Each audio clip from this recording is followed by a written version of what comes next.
Hey, call me Shape. And today I'm reacting to a video titled, Most Women Are Undateable and Offer Nothing. Let's get right into it. So after my last situationship came to an end, I've been reflecting and trying to look within, and I realized that I'm completely undateable. This sounds very depressing, but I genuinely mean this in the most self-acceptance sort of a way. And I will explain why. Number one, I have nothing to offer. I truly do not have anything to offer apart from my time, my energy, and down the lane, love. And I don't think that's enough for guys nowadays. They seem to want you to give the exact effort from the get-go. And the reason why they believe so is because they see so many women constantly online, right? So it gives them this sense of choice, or this paradox of choice, where they believe that there are so many more women out there, which is true, but also how many of those women are truly going to date you. So they've become a little bit of divas. I'm happy for them. I just cannot be in the dating market when that's the thought process, because I truly believe that men have to lead a relationship and they set the pace. When you know truly what you bring to the table, and I don't mean what I bring to the table in terms of what I think I look like or the money that I make or what people think of me, like none of that matters, but just from who I am, like as my core values, I find it very hard to compromise because I know what's at stake for me, which is my peace, my mental health, the focus that I could be putting into myself and my career and money. To put that into someone else and to potentially be wasting that effort, that is very difficult. So that makes me completely undateable, and I accept that. And the third thing, which also makes me completely undateable, and I feel like this is a very important point, is that I don't need men. And I know everyone hates women saying this, but it's so true. I genuinely mean this in the most factual way. So when you don't need men for anything, financially, emotionally, I find it very hard to see their true purpose. So everything almost feels like a waste of time. And for me, I've thought about this quite often, which is what would make a man add value to my life? And I think number one, if someone genuinely motivates me to do better in my life, and not motivates me by telling me, hey, you can do this, but more so in the way that they lead their life, right? If someone genuinely takes care of their health, mental health, brings up conversations that are difficult, or actually initiates those conversations. If someone can sense my energy being off and be the first one to bring it up and tell me, let's talk about this, let's get to the bottom of this. Because these are all things that I do on my own, like emotional regulation, taking care of myself. So she needs a therapist, and she's looking for men to be a therapist, a man that can motivate me and sense when something is wrong and correct it for me. Lady, go see a shrink. Go see a shrink, okay? And it's sad because traditionally, and I believe she might be she might be Indian, East Indian, okay? I'm from the West Indies, hello. But, you know, the idea that Indian women are starting to say they don't need a man just shows you how pernicious feminism is. India has the highest rate of marriage and the lowest rate of divorce. Now, I'm not saying everything is perfect in India, but one thing they got right was arranged marriage, okay? Marriage is not love, marriage is business. And a woman like this, she moved to the West, I guess, with her family. She became westernized, and now she wants this love marriage, and she needs a reason to need a man, as if men are not the ones that keep the lights on. Like if we're not running the sewer system, like if we're not the one that builds the properties and the houses and the bridges. So when you say you don't need a man, it's so disingenuous. You wouldn't have nothing that you have without men. You wouldn't be in a free society if there weren't men dying and protecting this free society. It's backwards. It really is. And the fact that she thinks men are divas because we have quote unquote access to women, and now that makes you undateable. Well, the truth of the matter is, if you believe that a man is the one that dictates the pace, which we don't, but if you believe we do, that means we want to sleep with you on the first night. And if you're not willing to sleep with us on the first night, then yeah, you're undateable. Yeah. But I don't believe we dictate the pace. I believe women are the one that determine the pace, like when we get the cookies or not. Y'all dictate that. And apparently she's probably waiting way too long and men are losing interest. So she's undateable, okay? She's very undateable. Anyway, I thought this video was interesting as well. Take a look. Why is it when you get into an argument with a guy, they talking about let's meet in person? Like, no, sir, you're trying to fuck me. What time should I come over? Why? Exactly. That East Indian girls, her problem is she has competition with women like this. They think it's cute, they think it's funny. But what she's really saying, right? This video, she might be joking, but what she's really saying is she understands men, right? When we want to fix a problem, okay, we bring over a heavy dose of vitamin D. We know that you're vitamin D deficient, okay? That's why you have chaos in your brain. You can't think. And once you get the vitamin D, it alleviates all that stress. It alleviates it, okay? And it makes women better. And that's why she said, what time you coming over? You know what I'm saying? Anyway, here's a problem, right? And I feel bad for this girl, Deja. Remember Deja? Deja was keeping women accountable. And now she's upset at men because it's not working out the way she wants it to work. And I purposely think she's usurping authority over men. But anyway, let's take a look at this video and figure out her problem. Take a look. I'm not gay, but I do not like men. And it's for the simple fact that I have yet to come across a man who can think beyond his sexual desires. I ended up giving this dude an opportunity to get to know me. And he talking about he a man of God. He was raised in a church, all this stuff. And pretty much was like he okay with being in fornication. How are you a man of God when you're okay with living in opposition to how God instructed us to live? And go say, oh, if it happens, it happens. No, you know right from wrong, yet you still choose to do wrong. And then have the nerve to tell me, oh, I just feel like you're pushing me away. What if I'm your person? God is not going to send me somebody who is still dancing with the devil. Because a man is supposed to be in submission to God, and a woman is supposed to be in submission to the man. So if you are still dancing with the devil and you're still in sin, willing sin, you're going to cause me to backslide. And that is not a lifestyle that I want. Been there, done it, don't want nothing to do with it. So you know what I'm going to do? Congratulations, you made it to the block list. And I'm sending you back to where you came from, which is the pit of hell. Toodles! I'm not... So Deja, who used to be telling women that you don't deserve a man unless you're in shape, unless you're fit, now she hates men. Now she says she's not gay, but she don't like men. And the reason why she don't like us is because of fornication. Now look, I got the cross on my cap. Listen, I believe in God. I believe Jesus Christ is King. He's our Lord and Savior. But let me tell you something. I don't want to hear any woman who's not a virgin pushing this whole let's not fornicate vibe. I don't want to hear it. I don't want to hear it. Born again virgin is a religious idea made by man. Let's not play this game where, oh, well, God told us not to fornicate. Therefore, even though I slept with men in the past, I'm not going to do it in the future because I'm trying to abstain and I'm trying to uphold the Lord. Okay, look, I get that. But here's the reality. God also, don't forget this is in the Bible, right? It's not just religion. This is in the Bible. They used to stone women to death if they were not virgins on their wedding day. And I'm sure you want to be married, and I'm sure you don't want to get stoned to death, okay? So let's not play this whole who's holier than thou. It's not going to be you. Stop the virtual signaling. It's not going to be you. Anyway, I thought this video was interesting as well. Take a look. So I'm just getting home from a happy hour in the West Loop, and every single black man we saw tonight, we saw like 10 plus men. Every single last one of them was with a non-black woman, like every single one. And I wasn't going to bring it up until we got to the second bar, and my friend who I'm with, black man from Atlanta, he was like, what is going on? Like, where are we? And I was like, we're in the West Loop. We're in Chicago. And I'm not even going to hold you. It's been a bit jarring seeing this, especially after I have been traveling as extensively as I have, like, been living in Hawaii for half the year, traveled throughout Africa, have lived throughout Latin America. And you see like black women being like celebrated and with other black men, whatever, in other countries. But it always blows my mind, like coming back to Chicago and not seeing that like often. And obviously, I know this is not all black men in Chicago, especially because I don't live here anymore. I'm staying with family out on the South Side because I'm traveling like 90% of the year. So I didn't sign a lease. So down here, like I see black men and black women couplings. I get black men who approach me here. But I used to live in Gold Coast and River North for like my 4+ years in Chicago. Never really saw that up north. And it was a bit shocking to like be back in that environment and just seeing the complete opposite at such a high scale too. Like it was really weird to go out and the only couplings I saw with black people were black men with white women.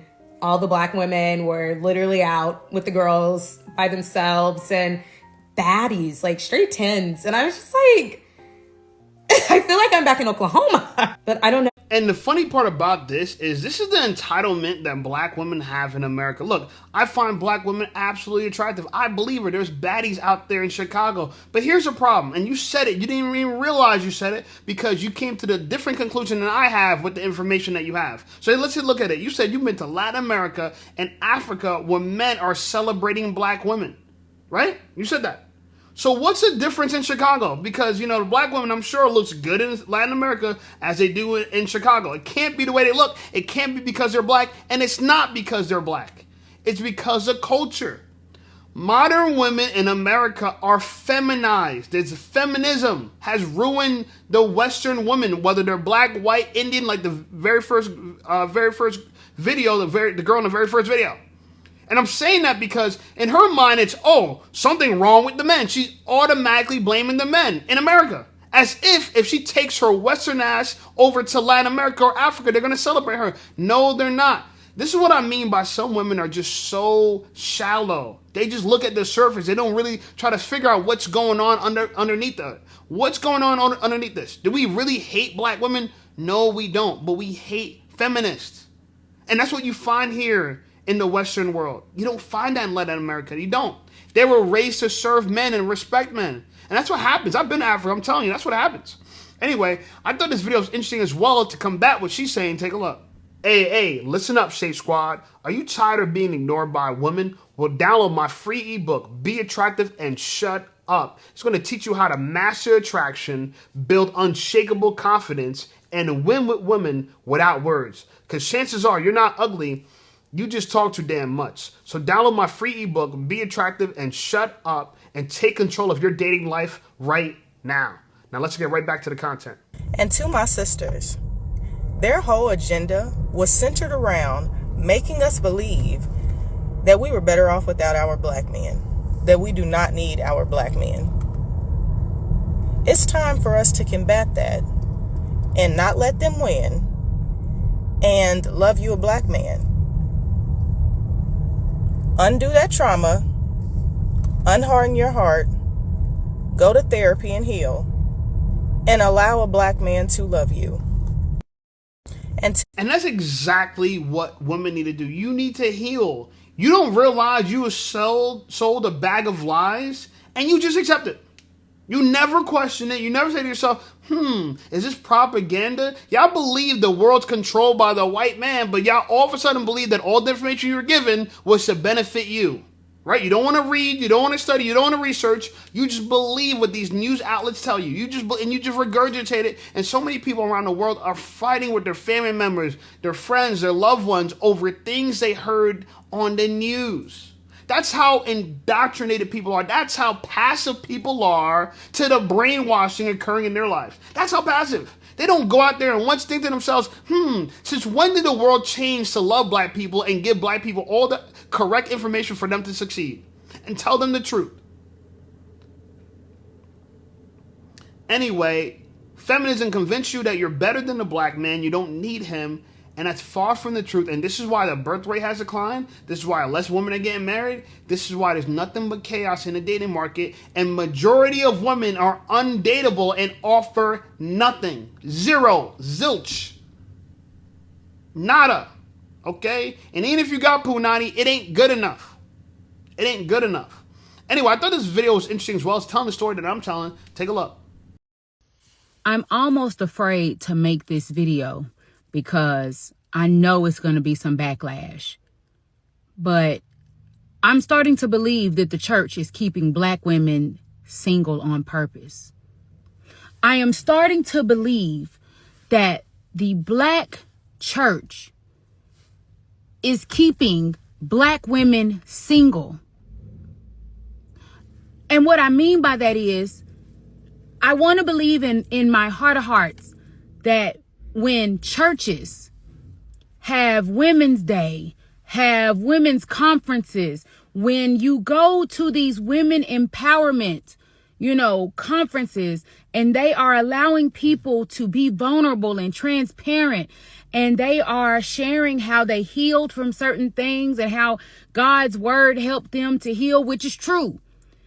I'm trying to figure out why we are almost intentionally leaving out that God's word also says that a man is a woman's covering and a husband is part of or should be part of an honorable, godly life.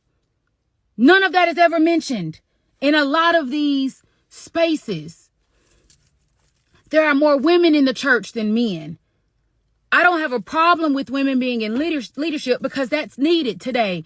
But when I'm watching women that are in positions of power and in positions of leadership in the church, but I'm not hearing you talk about how important the family structure is and how important a covering is and how a woman is created to be a helpmeet and a neck and the man is supposed. When I don't hear those things talked about almost intentionally, is that because I want these women single?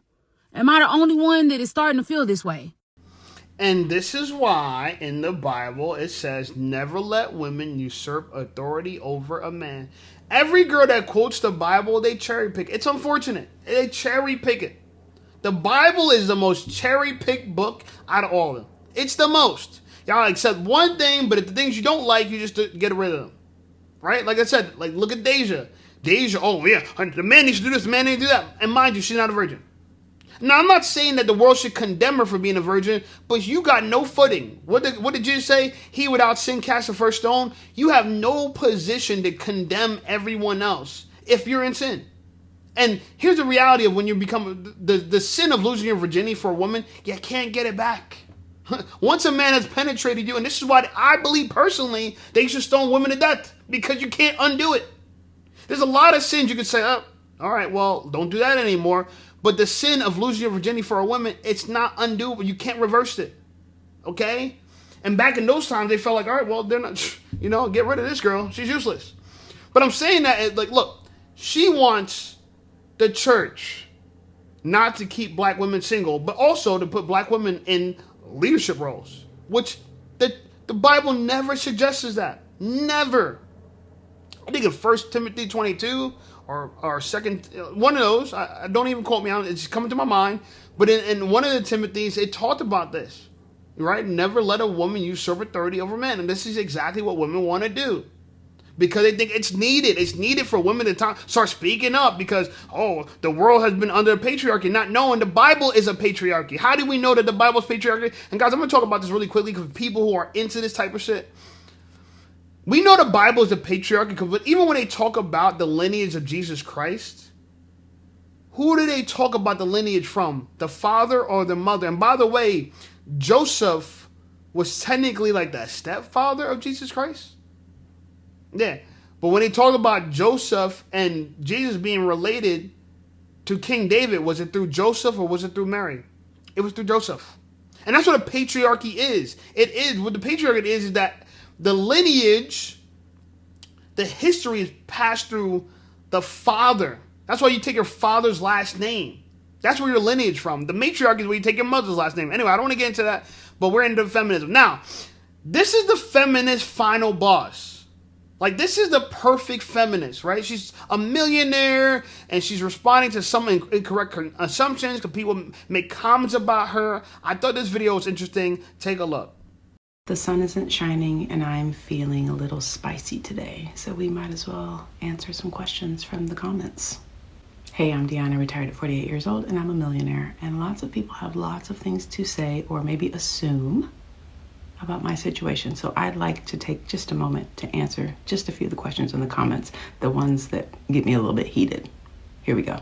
The first one, she must not have any children. I do have children. I have 3 children.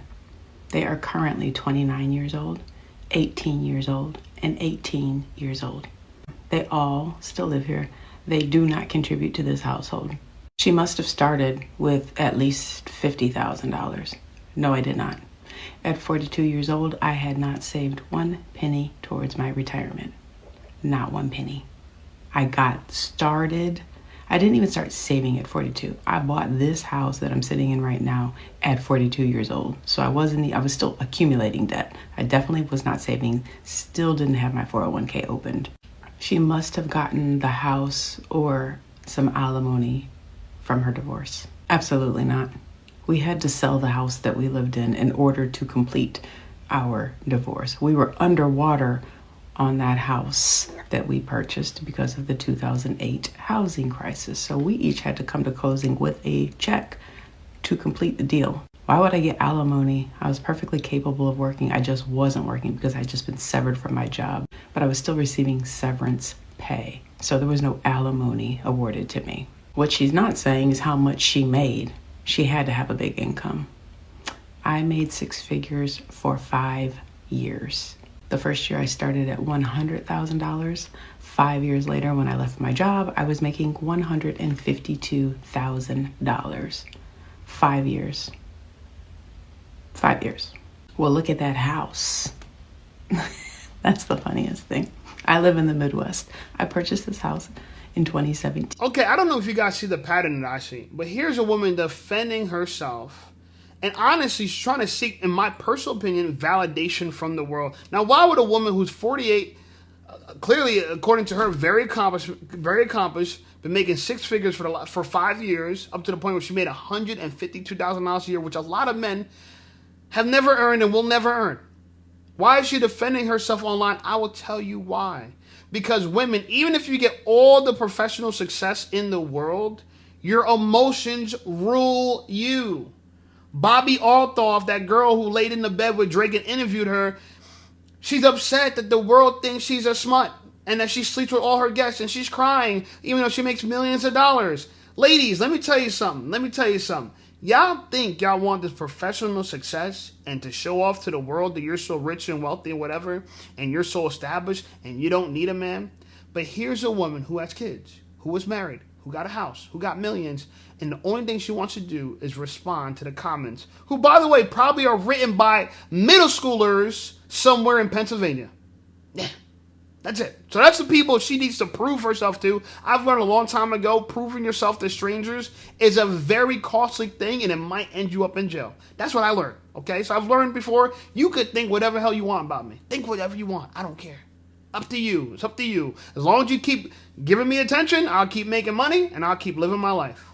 Anyway, like the video, subscribe to the channel blowing up. I appreciate you guys. Check out some of my other videos, and I'll see y'all over there.